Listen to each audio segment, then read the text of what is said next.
Okay, you mentioned the name Goldie a few times in this interview. Right. How did Goldie pass away? He had a drug. He picked up a drug habit, and it just escalated. Okay. It just escalated, and it just unfortunately he passed away. You know what I'm saying? He didn't make it. You know what I'm saying? But I seen him in the midst of it. I know it was hard on Goldie. You know what I'm saying? Like he quit, and then when he quit, I went and got him one time, and Nelly was upset, rightfully.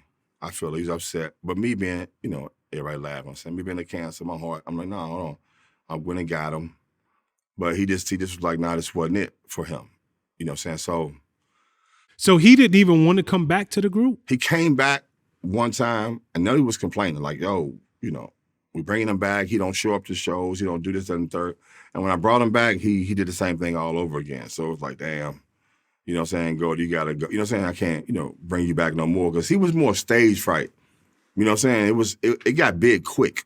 Even locally, before we had Given What You Got, it just was, like Murphy was saying, like, everybody was popular in their own right, in their own section. You know what I'm saying? In their own age group. Look at it, it was like Murphy was like 8 years younger than me.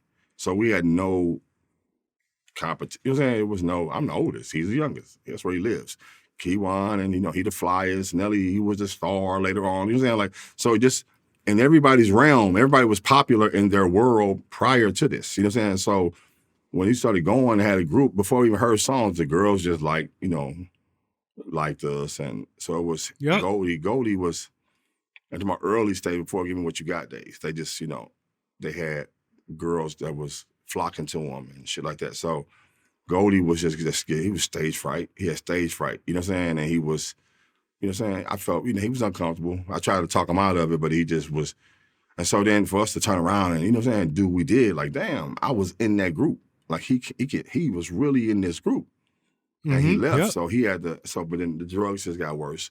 But the brother went on, and he passed away, I'll say, in like 15 or something like that. Okay, R.I.P. Goldie. Yeah. I want to circle back to the Give Me What You Got single. Y'all got picked up by an independent label. Yeah. I want to go back to Nelly's interview that we've been referencing. Yeah. He said he was the last person to sign that deal with the independent label, even though he was the only one featured on that single outside of you. Right. He said it was a bad deal. You got all of the other members of the St. Lunatics to sign a bad deal. And it almost appeared as though he was the holdout. But he was really trying to take care of the business. No different than back in the days, we remember Ice Cube. When he didn't want to sign that deal with Jerry Heller. It was a bad deal. Like, yo, look, I know we're friends, but let's take care of the business first. Right. Is that accurate as you remember it? 95%. Now I put the twist on. The twist on there is, no, I didn't convince or force anyone to sign. They weren't even trying to target like Murph, Keywan, City, because they wasn't on the record. They just wanted to put the record out. So they really just wanted me to sign it because they didn't want him on the record. So I argued and argued and argued. There's a song on the Lunatic album called Loved You So, where I speak about it on the St. Lunatic Free CD album, where they didn't want Nelly on the song, so the verse didn't fit. Some old separation, some old 10% ass shit. You know what I'm saying? So I argued up and down like, yo, no, the kid is fire. Leave it on there. No, he throw the song off. No, leave it on. He's crazy with it. Like, yo, leave him on there. So now at the same time I'm doing that, only one I'm trying to convince is him. Because me and him is really like, I'm the oldest, he's next in line. So I'm like, yo, bro, you know what I'm saying? It's a fucked up deal. I know. I'll get you out. I'll get you out. Don't worry about it. I'll get you out. If we don't, it's like Kobe. What makes us different, y'all, is we need to be here practicing. If we sign these deals and nothing ever happens, And we just signed some papers. We never went nowhere. We go back to working at UPS and a barbershop and whatever. But if we sign these deals and something happens, somebody buys out this shit, bro. Don't worry about that shit. Let's go. Let's go. It's a fucked up situation. Let's go. He was the one I was trying to convince because he was on the song. You know what I'm saying? So he signed it. So what he didn't mention is that when he actually got his record deal, my best friend, T-Love, Yellow Mac, Courtney B got him a deal, a publishing deal, where the company that he signed to, $75,000, they was out. So I got him out that situation. I promise you I'm gonna get you out of that situation. At the time, he was upset because they didn't get him $75,000. At the time, 2 months later, he had 4 million records. That's 75,000 people sick. I'm like, oh my goodness, we sold it. You know what I'm saying? Because they didn't believe it was him. They didn't believe that was me. Like they tripping. They putting out the wrong person. It should be Ali.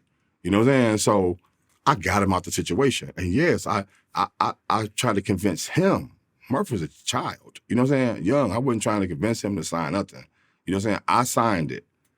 They over there, they signed it. I didn't tell them to sign it. Murph, I'll tell you that. Like, nah, he didn't make us sign nothing. He didn't tell us to sign something. I did convince Nelly, like, come on, bro. If you want to be on this record, they're not going to put this record out without you signing.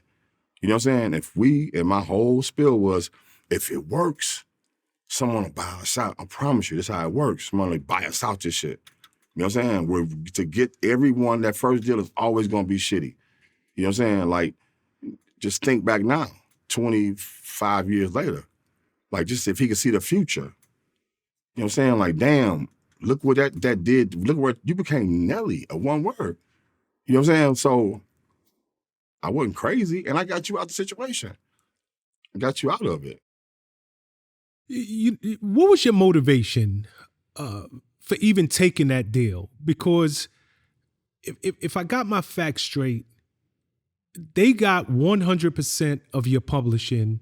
It was a bad deal. Let's just call it what it is. Was your motivation to get free studio time? Was it to finally get this record out because they have the budget to get it out on the street? Or was it as simple as you just said? You know what? If it works, we could buy our way out of it. And if it don't work, we just signed a bunch of papers that was worthless anyway.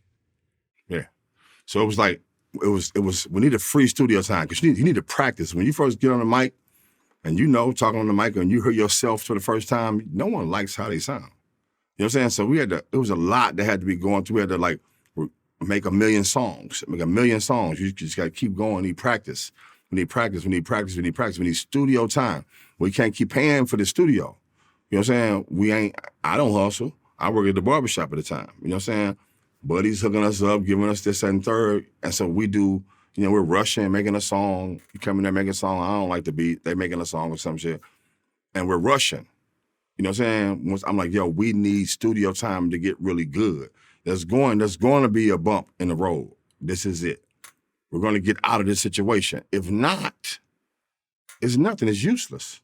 You feel what I'm saying? If we don't get out of the situation, if it's nothing, we don't blow up, we don't get big, we just sign some papers. You know what I'm saying? But if it does, like I said, it was all about that. Like, yo, we need to get this shit together. We need to get better. If I showed you how Murph, Kiwan, City, how they rap before, we was at that studio day in, day out, and then when you could hear it like, damn, the difference. Like, oh, they sound, that was that practicing in the studio. And I knew that part. We can get out of this situation. If we that hot, and we're going to be that hot, you know what I'm saying? We're going to be that big. Chill. Don't do no shows. Don't celebrate till we get it all together. And that element of surprise, and we hit them, boom, with all these bright colors, with this whole shit, this whole everything. It's going to crush shit. This is just locally, though. They're still just talking about locally, because if we don't blow up locally, it's 3 or 4 places. If you don't come out locally from there, like St. Louis, Oakland, Baltimore, it's places you got to blow up locally first in order to make it out of that place. You know what I'm saying? We're just so different. Our accent is so different. How we eat is so different. Oakland is so, you know what I'm saying? They got 1 million records that's just going off. They only listen to Oakland shit. Baltimore only listen to Baltimore shit. And those certain, in St. Louis is just only listen to St. Louis type shit.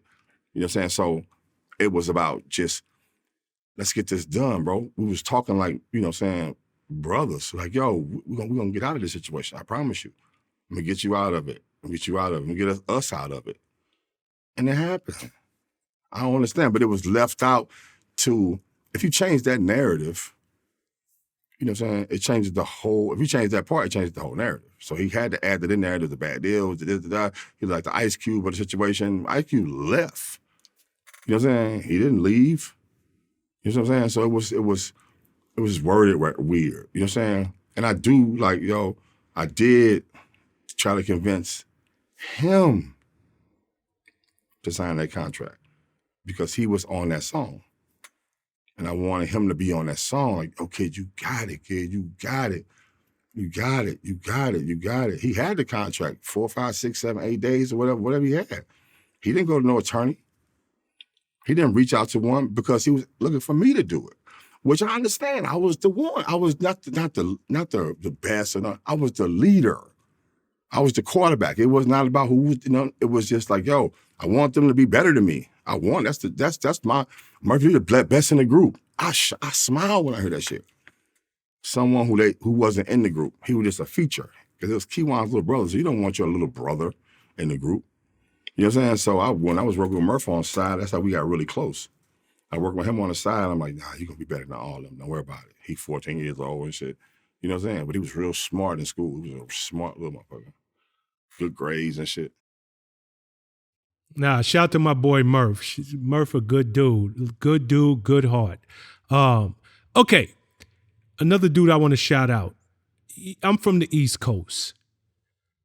The person who put us up on that record was my man DJ Cut. You know, he was the one who was screaming out Saint Lunatics before I knew what a Saint Lunatic was. How did y'all get that record to him?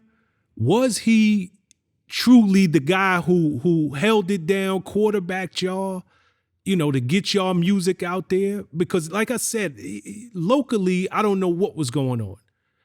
But I do know, being on the East Coast, it was him. So in St. Louis, the projects, 90% of the projects are downtown. So I'm from downtown, so I'm from Cross Square Village projects. He from the Peabodys.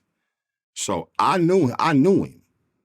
So yes, he was the original. That's when we first went on the road. He was our DJ until he got the job in like Power or something. I don't know, what the station, right?